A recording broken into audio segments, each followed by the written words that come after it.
Welcome to the Painting Insights podcast. We have been working on something in the background.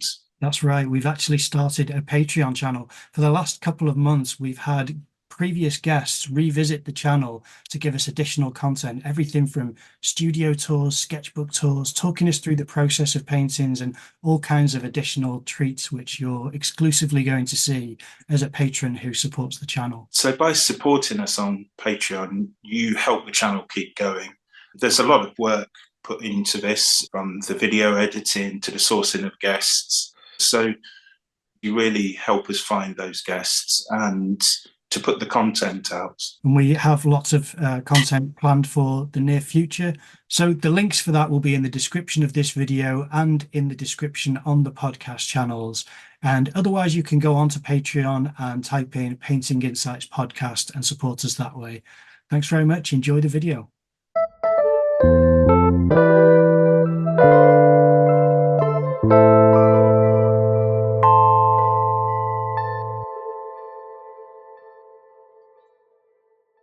Would you mind introducing yourself for the audience, please? Sure. My name is Owen Rival. I'm a Canadian visual artist. I have been painting for about 7 or 8 years now, but have only been doing it professionally for about 2.5. It is interesting because when I look through the timeline of your Instagram posts, you can see your style really developing. From about 2021, I start to recognize where you are now, developing from about 2021. Does that resonate with you? For sure, yeah. I definitely, well, I went to art school, and while I was in art school, pretty much the whole time, I was so focused on technique and just building skills and everything that I rarely actually thought about style or kind of, my visual identity. I felt a lot of the time like I was just like, okay, how can I make this as realistic as possible? That was my main goal. And to some degree, I felt like it definitely taught me that. But around 2021 is when I graduated and I left school. And it was the first time where I was like, okay, if I have a reference of it, I can pretty much paint it to my liking, or at least close enough that it's going to look somewhat like the object I'm trying to represent. And from there, I started to paint about my life and what I was going through, and started to view painting in this almost like diaristic sense of this way to document experiences I was having. And one of my biggest issues kind of in the beginning was I was a very avid sketcher, and my sketchbooks almost always looked better than my finished products. And I think one of the things that really helped me get out of that was learning like your finished products, can be about your life. Like it doesn't just have to be a beautifully rendered drawing of a nude model or something like that. Like you can use these skills to kind of elevate these like little notes and sketches that I was making. And so that's kind of how I came to that. So at the moment then, are you still working things out in a sketchbook before you go to the canvas, or how does it work for you? Yeah, so I definitely do a lot of sketching. I haven't sketched in a physical sketchbook in a while. I actually really like to sketch on my iPad, just digitally in Procreate. I've found that although it can never replace that kind of tactile nature of pen on paper and everything, the ability to quickly duplicate things or copy and paste something or enlarge or liquefy an element just like speeds up the ideation process so much that I just kind of mainly do it digitally now. Nice, because I really enjoy how you speak in metaphor in your painting. So you've kind of almost got this surrealist approach to how you paint, and that seems to be something which again you did post grad. Is that true as well? Did you kind of develop that kind of almost dreamlike way of communicating what was happening in your life? Definitely, yeah. when I was in school, I had studied illustration because the painting department at my school was a lot more conceptual and was very good if you already knew how to paint before you got there, kind of thing. But if you're like me, didn't know how to do it, it wasn't as good. And in illustration, I learned how to kind of invent things. Like one of the biggest kind of tenets of that study is learning perspective, learning how things kind of work and interact in the world. And that skill set was something I worked on for a really long time, but never really found a way to use it in my work until, a little bit recently I was kind of learning like, oh, if I take these skills that I learned, I can now make the images I'm making not just something from a photograph per se, or like something that's just you could photograph it, but I can also use those skills to heighten the meaning or the metaphor. So this really came through for me in this one of the paintings I made recently. It's called Dream. It's like kind of me laid out and reflected in this landscape, and you're kind of in this landscape underneath. And one thing I really liked was, obviously I could photograph myself being reflected and then an exterior behind me and all that stuff.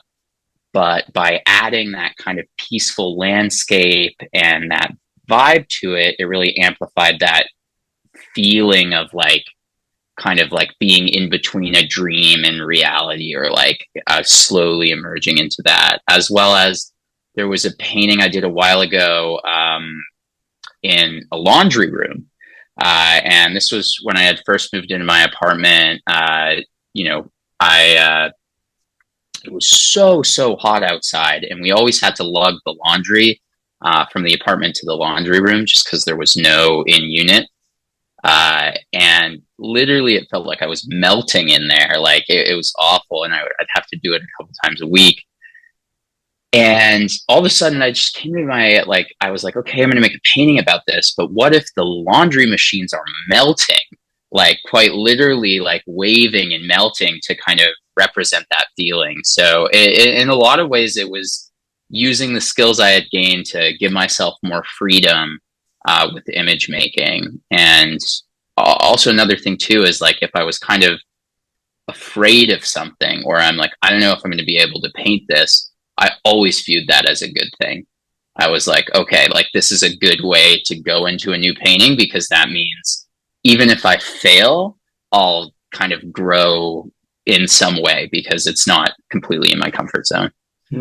Well, there are several things with your paintings which are fascinating with how you actually make them, because of there are so many different elements that make a painting challenging.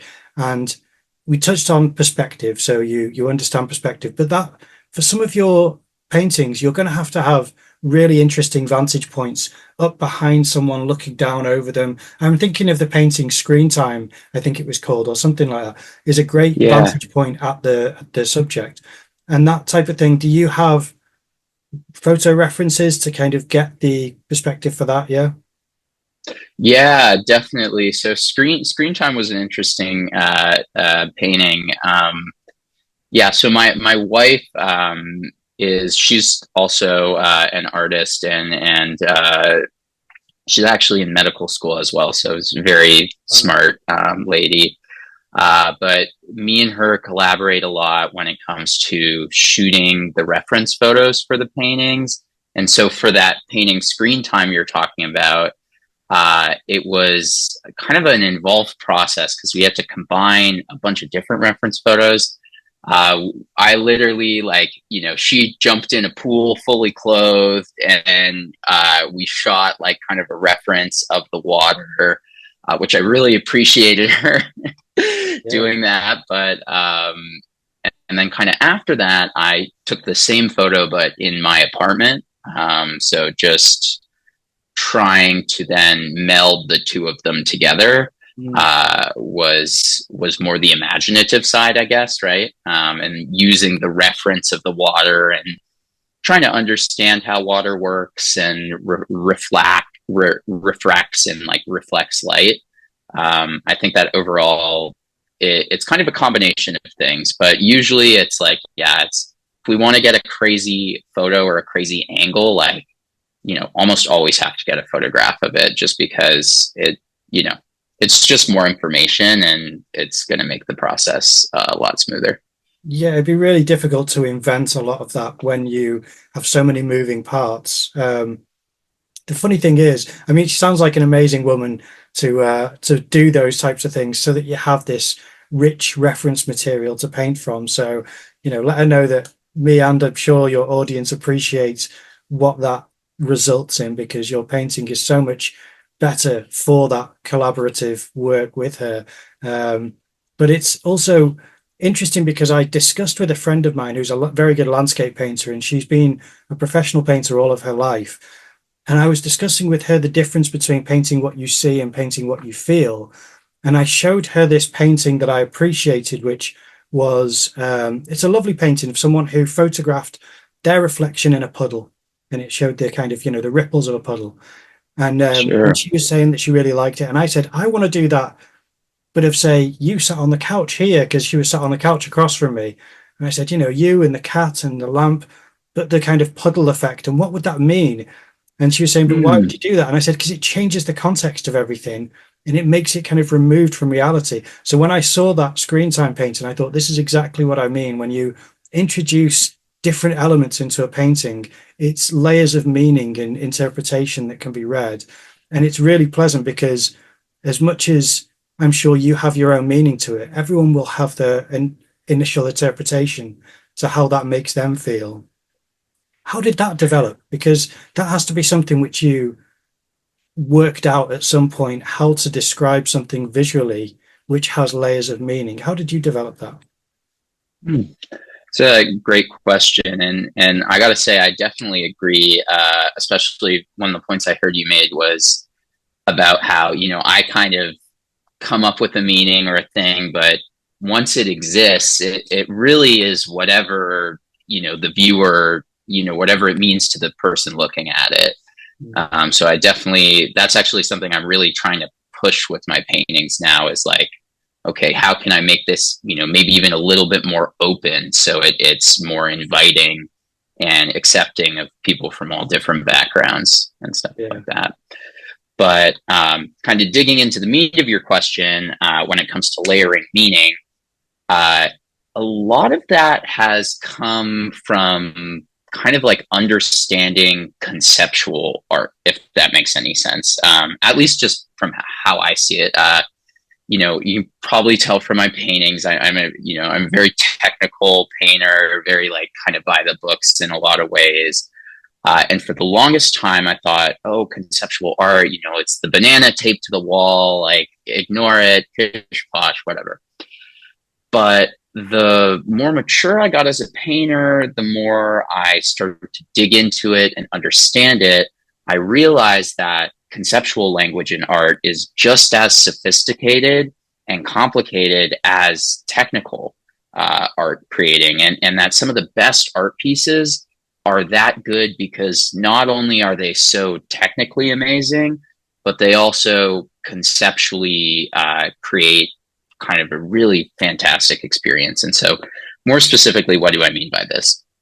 So let's take a concept, right? So, recently I was thinking about the concept of temptation, right? And something that we feel all the time, especially, with our phones, with everything around us. We're always being sold something and we're always craving something. So it's a very useful feeling. And so when I thought about, okay, I want to make a painting about temptation, the first thing that came to my mind was, I'm going to put a candy bar on a table and have a hand reaching for it or something like that.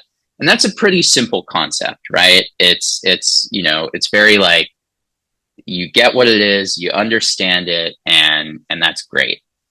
But the more I thought about it, the more I started to think about symbols of temptation and things that may represent temptation that aren't necessarily obviously temptation. And for me, what really came to mind was like heat and fire, and specifically fire. There's something very interesting about it because it's so dangerous, yet so many people are drawn to it, and it keeps us warm and it lights us, but you can't get too close to it. And so kind of moving on from that, I was like, okay, I want to do something with fire to some degree. And another part of temptation, I think, is, I was thinking a lot about kind of like almost like desire or some sort of like a sexual thing, or, that feeling of looking like, I don't know, it just kind of like feeling like desire or attraction towards someone. And so I ended up creating this painting of my wife where, she was kind of staring at the viewer, and behind her there was this like oozing volcano with all this lava and everything like that. And out of the volcano, there was this hand that was kind of made of smoke that was kind of reaching over to my wife's head, almost like pulling her in that direction. And I think, kind of returning to the concept point, a lot of what I was doing there was trying to take a simple concept of temptation and trying to layer it with different meanings to eventually create an image. So I find a lot of the times when I'm making images and like trying to think about their concept, like right now I'm making an image about being lost and that feeling of feeling lost. And I really wanted to kind of, when you're walking around a city or you don't know where you are, sometimes it feels like the buildings are kind of growing on top of you, or you can't really see that. And so I've kind of done this like 5-point perspective with the buildings kind of warping that way. And so, yeah, I'm a lot of the conceptual stuff. I don't know how clear that was, but that's really kind good. That's kind of how I think about concept. Oh yeah, no, I love that. That was really nice, because sometimes it gets very technical, these conversations, just as when you said before, looking into conceptual art. I've mentioned this on the podcast a few times, so apologies to the frequent viewers and listeners that have heard me say this, but I read a book about semiotics when I was in art school, and it was so densely layered with this represents this, and this tells you this about the artist, and it was things which I couldn't even retain, so I couldn't even repeat to you, this is what they're saying. I mean, I remember a couple of things about how to read a painting, but it was so dense that I couldn't conceive of all of it. It was just opening up a door for me that was otherwise, I didn't even know there was a door there. So seeing when people play with ideas like this reminds me of my preferred cinema, to be honest, because I love in movies when you see things that are removed from reality, and you can have realism for the majority of a film, but as soon as you remove reality into this is now the emotional experience, or this is the mental experience of a character, I find that quite interesting, because it doesn't have to be announced so prominently. It can just seep into it quite naturally, and then you're experiencing things a lot more heightened in a way. And I feel like your paintings speak to that, not only in the subject matter, but in the colors that you use, and the way that you use light is another challenge that I think is a really interesting technical aspect, that it must take a lot of consideration to coordinate that for your reference material. Is that something which takes a long time, or do you have specific equipment to ensure that works well for you? Yeah, no, for sure. I've got like a whole rig of lights and soft boxes and everything to, make sure that if there's an effect that I want, I'm able to get it. In terms of considering color, it's almost I think sometimes it's like the first thing that will sometimes come to my mind when I'm thinking about a painting is I'll kind of visualize like a color or a feeling associated with that. For example, with this painting I'm working on now, before I started, I was like blue and purple. That's really what it means to me to feel lost. And there's something about feeling blue and purple when everything around you is like red and pink. or something like that, that really like makes it also, it's like, oh, okay, so I kind of stick out too, like I'm lost and I'm not supposed to be here. And so I think a lot of my color choices are kind of made like that. And it's actually really funny because when I first started, or I first kind of made this decision that I'm going to use these saturated lights, all that stuff, it really almost happened by accident. I had ordered some lights on Amazon just for the sake of, you know, shooting some reference photos and seeing what happens. And after they had arrived, me and my wife, this was actually the first time, I think it was the first time we ever collaborated on trying to like take a reference photo for my painting Crypto Cowboy. I remember turning one of the lights on and it was completely green. And I was like, oh, this is great. Like I'm green with money and all around me is going to be red. And immediately in that moment, I was like, this, like, I kind of realized like color can represent emotion, right? It doesn't have to just be, you know, kind of true to life. In fact, with me at least, I prefer to really paint strange, unnatural kind of skin colors and stuff like that, just because it allows the characters to kind of take on a life of their own, and also just, I don't know, kind of get a little bit further away from reality. And it's a means of communication. I can see that you're using that to convey certain messages to the audience, whether they're receiving them in their own interpretation, as I said. But Crypto Cowboy is actually the first one that I meant that I could see your current style developing. Yeah. Yeah. Lovely painting as well, beautifully done. And I really appreciate how, because your most recent two paintings that you've posted were oil paint. And aside from that, it's all been either acrylic or there's been a couple of colored pencils, I think, or maybe digital. I mean, of the most recent pieces. And you can't really tell the difference, which is a very good thing to achieve, because usually people can't marry up acrylic to look like oil as well. So I think it's really well done that you can make your acrylic look like oil painting. It's really good. Yeah. Oh, thank you so much. Yeah, it's funny you mentioned that. For the first little while when I was painting, I was working out of my parents' basement. So a big part of it too was just like safety. I was like, okay, I can paint with acrylic and do that. But at a certain point I was like, I'm just, you know, this is my preferred medium. So yeah.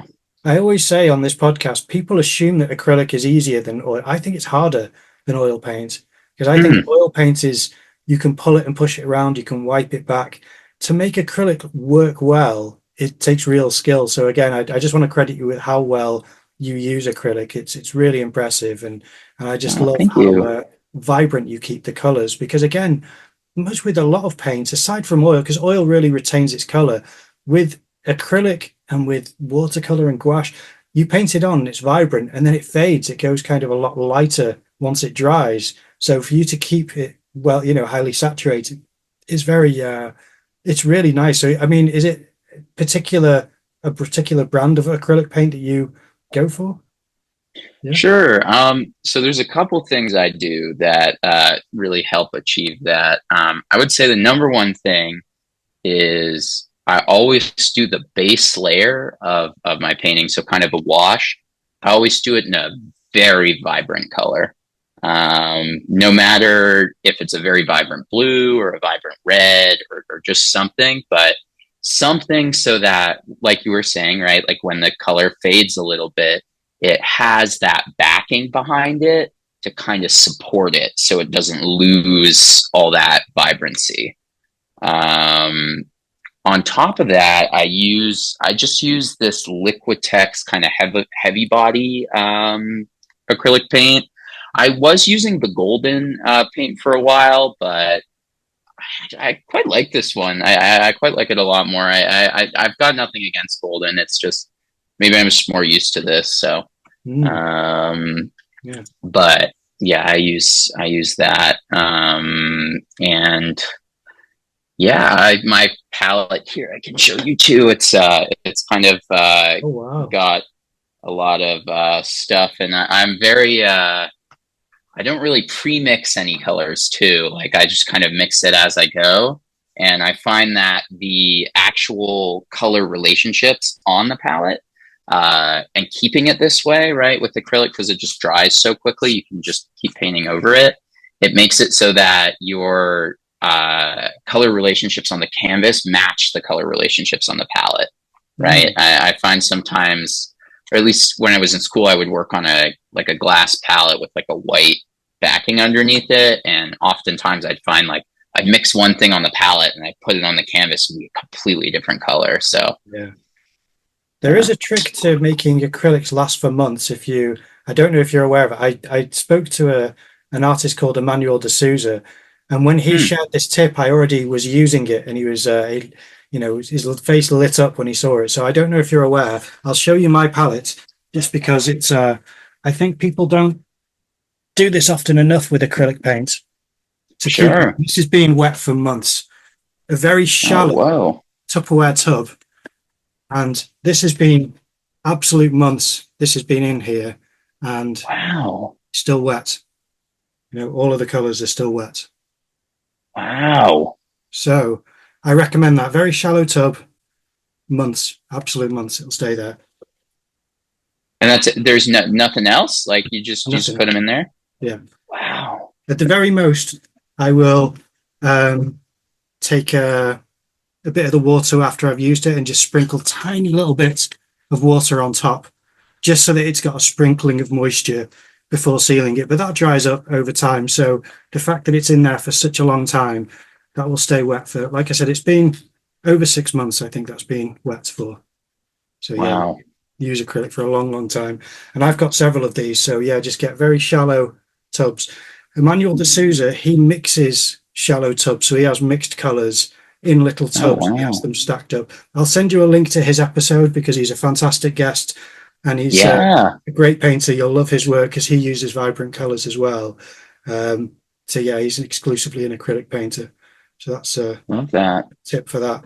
But yeah, but because we're talking about your palette, do you have a set palette? And if so, what are the colors that you use? Sure. Yeah, I do. I do for the most part have a set palette. I'll usually use dioxazine purple, phthalo blue. Sometimes I'll use ultramarine blue, but that's only when the painting usually is very blue. If there's not that much blue in it, I usually won't use ultramarine. I use yellow oxide, as well as cad yellow medium, sometimes cad yellow light, just if I need to get like a super vibrant yellow. Then I'll usually use like naphthol crimson and quinacridone magenta, and then kind of a cadmium red light, and a white, a burnt umber, and a burnt sienna sometimes. So it swaps in and out, but those are generally the colors I'll use. Yeah, I think I covered everything. Oh, and I use sometimes I use this brilliant purple, just because it's kind of a shortcut. So it's nice to just have a pre-mixed perfect purple. So Yeah, nice. So it's a couple of purples, a split primary, and some earth tones in there. yeah. Is it titanium white you're using? Yeah, usually I use titanium white. I find that I have used zinc white before. It's nice especially when the painting is a lot warmer, just because I find that titanium really like cools things down a lot.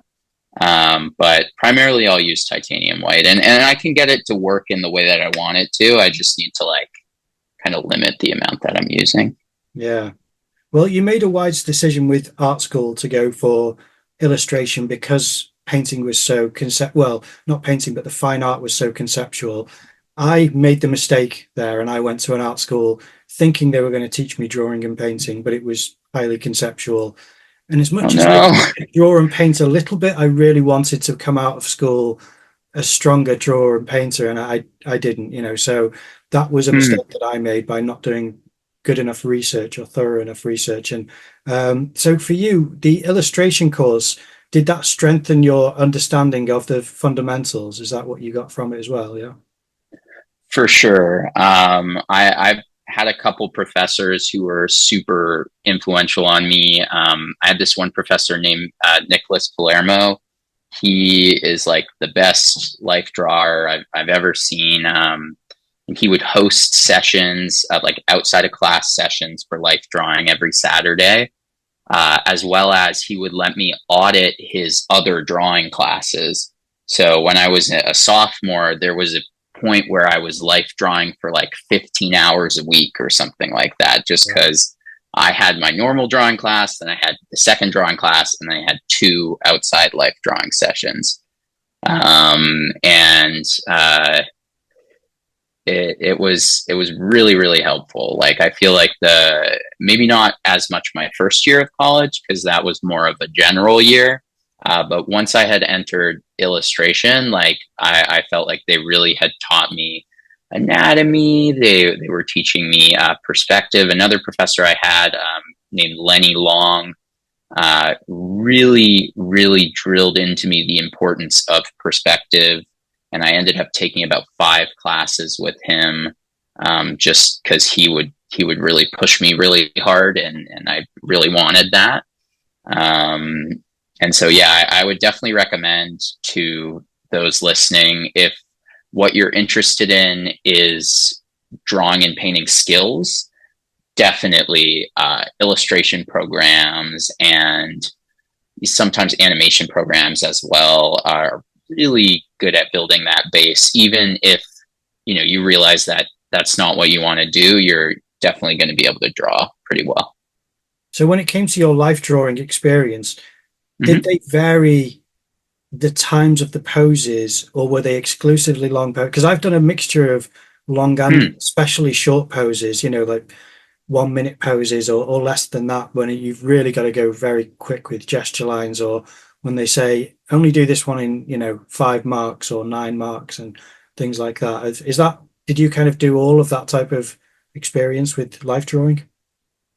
So a lot of the life drawing was it was varied. So it was 1 minute poses all the way up to maybe 30 minutes at the longest. So it was pretty tight.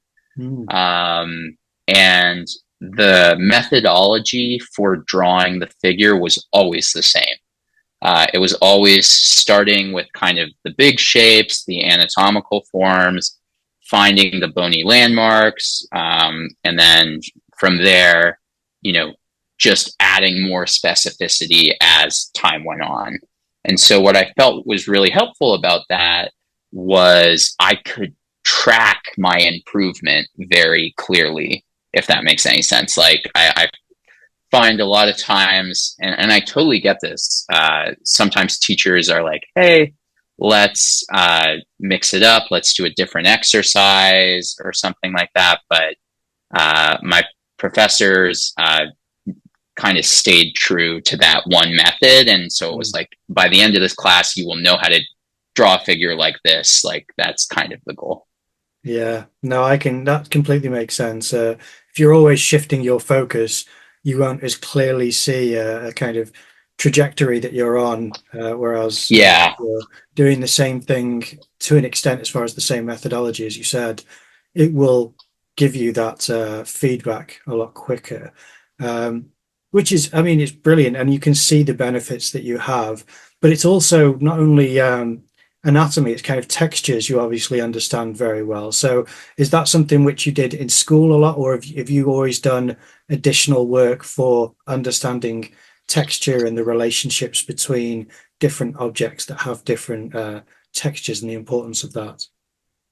Texture, it's kind of a mix of both, for sure. My one perspective teacher, Lenny, he used to give us these assignments that were like, okay, I want you to draw a house with 5 kids in it, all the kids are doing different things, and there's a dollhouse in the middle, and there's lamps, there's chrome textures, there's wood textures. It all had to be this one crazy drawing. And so I felt like I kind of picked up this skill for learning how to grab a texture or look up online like wood grain texture and apply it to something with lighting and all that there.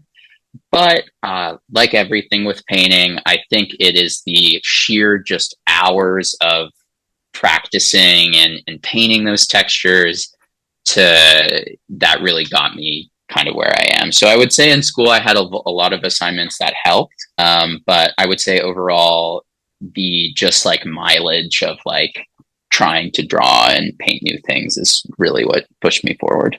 Well, with oil paints, I know that you kind of draw the darks in, you wipe away the lights, and then you develop the midtones and get that blend started. With acrylic, what is your order of laying down the paint? Do you start with midtones, or do you have a particular kind of method for laying down the paint, and what's that? Sure. So I actually typically will do a pretty sophisticated block in. So when I was in school, this was something I didn't do as much just because I wasn't as confident in my painting ability, but usually I'll just kind of render an area and then keep moving on to different areas. At this point, I can visualize what the painting will look like usually by the end of it. And so I find if I'm picking one area, usually I'll start with the darks. So kind of like the darker areas, I'll lay those in. And then I will kind of build up some of the lighter areas just in that area I'm focusing on, and then throw in like the midtones and stuff like that. But generally, and none of my art teachers would be happy about this, but yeah, generally I just kind of move from form to form and render that way. It just kind of works for me. So why wouldn't they be happy with that? The reason my teachers were a little upset with me is because they always had this philosophy of working general to specific. So starting with the big shapes and going to the end. And I understand why it's really important to learn to work like that as a student. That being that if you're working form by form and you mess something up, which is inevitable when you're a student, it's going to be a lot harder to paint over that eye that you spent 5 hours rendering than it would be, a couple of shapes kind of thing. So I felt like a lot of the time, and that's, pretty much how I painted the entirety of school. But there actually came a certain point where a friend of mine was really good at making her paintings like so detailed. And I was like, how do you do it? And she's like, oh, well, I just go form by form. And I was like, what? That's so foreign to me. I didn't know you were allowed to do that. And so kind of once I switched to that, I was able to kind of get to a level of detail, it was all good. So that's amazing. Well, if I can go back to when we talked about temptation, I really like the fact that obviously you have these layers of the landscape behind your wife, but also the light in her eyes is what captured me, because I thought, you see all this light surrounded around her and you'd think that she would be in shadow, but you made the decision of having the light of the volcano, the fire kind of in her eye, which I thought was a really powerful decision to make. And I really love that decision. Is that something which you had in the reference, or did you decide that? Do you remember that type of decision making? Yeah, well, actually, it's funny you say that, because I was just about finished with that painting and I was like, okay, I think it's good. And I'll always ask my wife to take a look at things. And she was like, what if you put a little fire in her eye? Like, what if you do that? And I was like, damn, that's the best decision of the whole painting. So it just, she killed it with that one. So amazing. Yeah, I love that. Oh, fantastic. Uh, Yeah, I loved it. And speaking about eyes and things as far as because it kind of relates to a guest who I had on a couple of Mhm. seasons ago called Alex Foltz, a lovely guy. And he gave this tip of when he paints portraits, he said that he keeps the eyes really soft. So he won't Hmm. do very sharp detail, but then he'll put the light in the eyes sharp. And he says it seems to give a lot of humanity to his portraits. And I think for his style, it's absolutely the most impactful way that he does it because he has all these soft features around the face, like very blended in, and then just sharp light in the eyes, even though the rest of the eye is all rendered really sharp, soft, sorry, as well. So instead of like doing a really sharp darkness against the skin tone, it's all really soft just with the light in the eyes being sharp, gives that kind of that humanity behind the eyes for him. Do you have anything which you've learned that's particular to your style that you think this is something which you've developed or that you've either learned as a almost a tip that works for you? Because that was a tip that he Hmm. shared of his. Is there anything like that that you can think of? Sure. Yeah. When it comes to painting eyes, there's two kind of key things that I definitely didn't come up with, but I've seen and have been really helpful. Number one is that the white of the eye, the sclera, I think it's called, Hmm.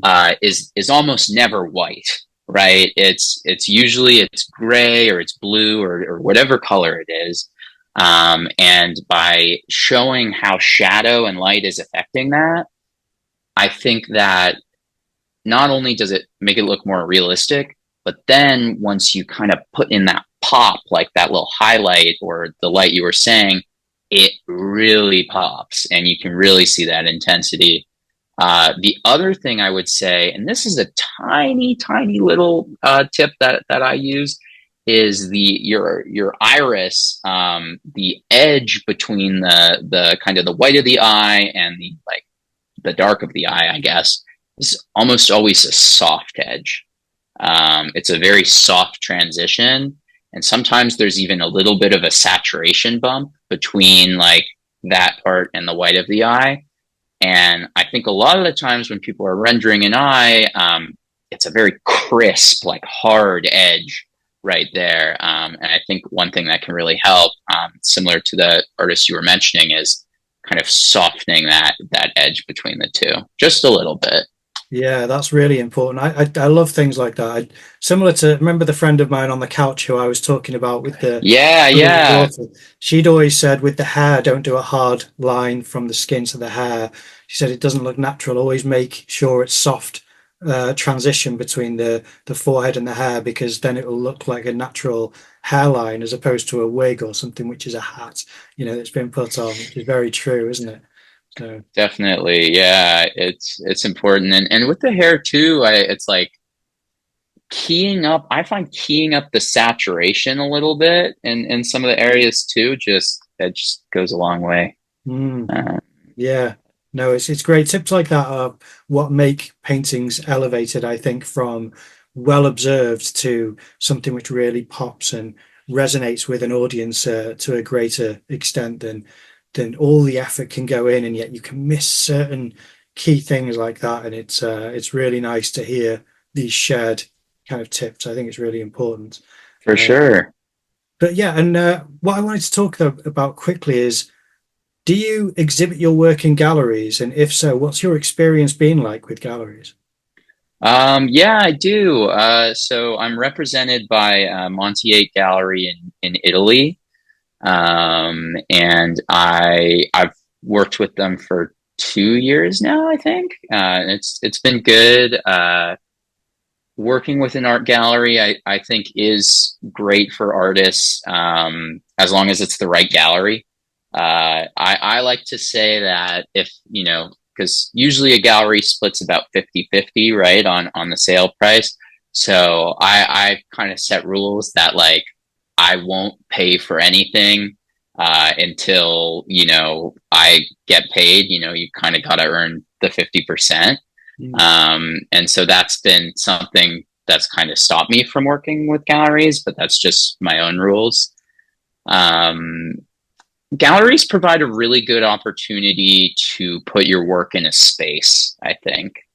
Um, I can make all the paintings in the world in my apartment, but no one's really going to see them. And so I think one of the biggest benefits of working with a gallery, especially if that gallery is in a good location or somewhere that gets a lot of foot traffic, is it really creates an opportunity for people to interact with your paintings in real life, which is what I think is kind of the best way to go about it. I am hoping to do a couple more shows in the summer, and maybe one in February, but oftentimes this stuff gets moved around a lot. So I don't have anything to announce officially yet.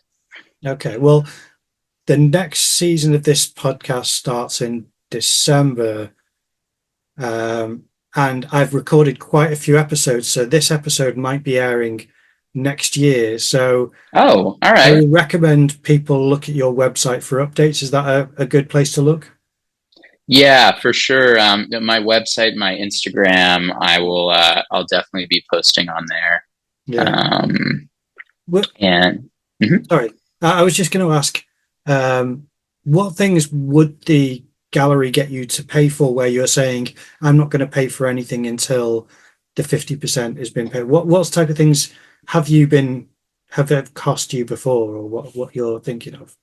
Sure. So a lot of what I'm referring to is like shipping, framing, any sort of like logistical issue, customs payment if it's going across a country, that sort of stuff, pretty much. Like I want to see a investment from the gallery so that I see, I'm obviously taking a risk and making the paintings and doing all that, and I want to see them also taking a risk and spending a little bit of money. Like I've already risked enough by like making the work, so yeah, that's usually where I draw the line. Yeah, I'm parting with it. No, it's really savvy of you. It's very clever, kind of business, kind of insurance for yourself that, like you said, that they are invested in this kind of transaction, because the galleries can have a strange dynamic with the artist at times. So it's interesting to see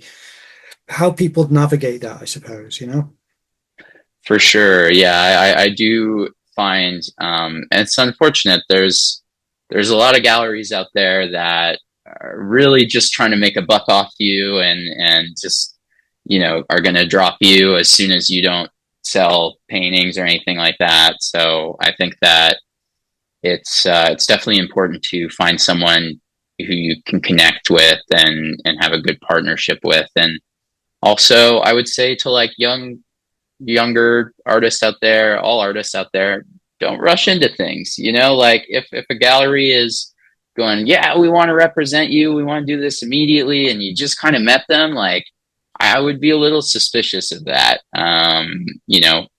Like I'm not saying don't do it, but just think about it and know who you're getting into business with. Personally, I really like to get to know people over the course of sometimes even years before, we'll do something together. But I also understand that you also kind of got to say yes to everything too. So it's a balance. It's just, yeah. But no, it's very wise. I've had a similar, I can't go into details, but yeah, there's been a similar thing with a gallery not too far away from where I am that's very keen to get artists in. And then it's not been the most forefront kind of with the payment to the artists, so sometimes they will sell work and the artists don't even get the money for the work. So things like that are nightmarish situations, really. How did you get introduced to this Italy gallery? How did you find the gallery in Italy? So there was originally how I was able to get any economic success through this was in just through Instagram. A bunch of people started just buying my paintings online, and there was this one collector who had bought a couple of my paintings. I'd been talking to him for a little while, and he had mentioned something about doing a show with this gallery in Italy, and I trusted him. He said it's a good gallery, so I ended up talking with them and calling them over the phone. We had a couple conversations about things, and after a little bit of time, we kind of decided to do a group show together. And then after that, we did a solo show, and then after that, they started representing me. So I found that the process of that worked pretty well, and it's been a good kind of partnership over there. So excellent. So that's the only gallery you show with currently? Consistently, yeah. I've done one other show with a gallery in New York, but I don't show with them anymore. So okay, and they haven't got any of your work that they're selling online at the moment, no? No, yeah. I've gotten all the work back from that show. Okay. Well, in that case, the only other thing I'd normally ask is if people are watching this and want to check out your work, I'm going to leave a link for your Instagram, for your website. I'll be showing that on the screen, and there'll be links in the description of the video and of the audio platforms. Is there anywhere else that you'd like people to go to see your work, to support you? Is there anywhere else to go?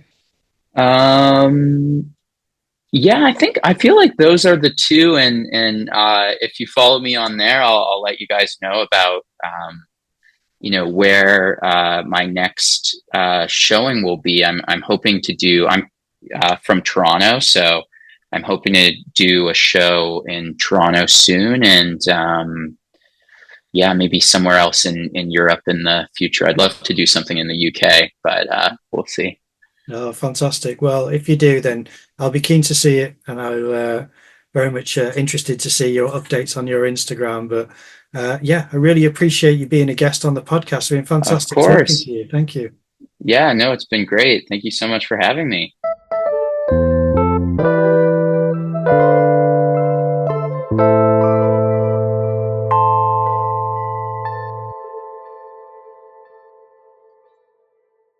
Well, we hope you enjoyed that episode. If you can support the podcast by leaving a like or a comment down below, that would really be great. But what we'd really like is if you're able to leave a review on the podcast channels, wherever you listen to it or download it, because that helps us get spread around the internet so that more people have access to us and able to see what we're making. Also, follow us on Instagram, and we'd really appreciate it if you like and engage with our posts. Help get the podcast better known. Thanks for listening.